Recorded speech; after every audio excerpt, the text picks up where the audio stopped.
everyone, welcome to Ananya's. ఈ రోజు మనం సమ్మర్ స్పెషల్ సారీస్ అయితే చూద్దామండి. ఫస్ట్ సారీకి వస్తే కోటా సారీ. కోటా వచ్చి ఆల్ ఓవర్ ఎంబ్రాయిడరీ మీకు అంతా వస్తుంది, ఇంకా బుటీస్ వస్తుంది with designer blouse piece. Blouse piece అన్నది మీకు మారుతుంది డిపెండింగ్ అపాన్ ద అవైలబిలిటీ.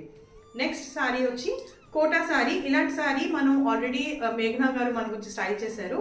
అది కూడా బ్లూ కలరే. That was blue with blue embroidery. ఇది blue with pink embroidery. Next వచ్చే సారీ ఏమో లినెన్ సారీ అనమాట. లినెన్ కాటన్ అని అంటారు. దీనికి కూడా ఆల్ ఓవర్ సారీ మీకు ప్లెయిన్ వచ్చేసి మీకు టాజిల్స్ అన్నీ వస్తాయి, ఇంకా డిజైనర్ బ్లౌజ్ అయితే వస్తుంది. This blouse is also subject to availability. Sorry pastel green colour, ఇంకా ఆల్ ఓవర్ మీకు ఎంబ్రాయిడరీ అయితే వస్తుంది. చిన్న చిన్న బుటీస్ అండ్ బార్డర్స్ అన్నవి కూడా మీకు బాగా ఎంబ్రాయిడరీ అయితే వస్తుంది. చూడండి, నైస్ ఎంబ్రాయిడరీ వస్తుంది ఆల్ ఓవర్.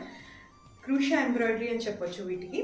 దీనికి డిజైనర్ బ్లౌజ్ పీస్గా పింక్ కలర్ అయితే వస్తుంది. మీకు pink colour cotton blouse. Sari all over చూడండి, నైస్ ఎంబ్రాయిడరీ వస్తుంది, ఇంకా చిన్న చిన్న బుటీస్ అయితే వస్తుంది. చాలా బ్యూటిఫుల్గా అయితే ఉన్నదండి. ఇందులో కలర్స్ కూడా అవైలబుల్ ఉన్నాయి. మీరు స్క్రీన్ షాట్ తీసుకొని నా కలర్స్ అడిగితే నేను కలర్స్ మీకు సెండ్ చేస్తాను.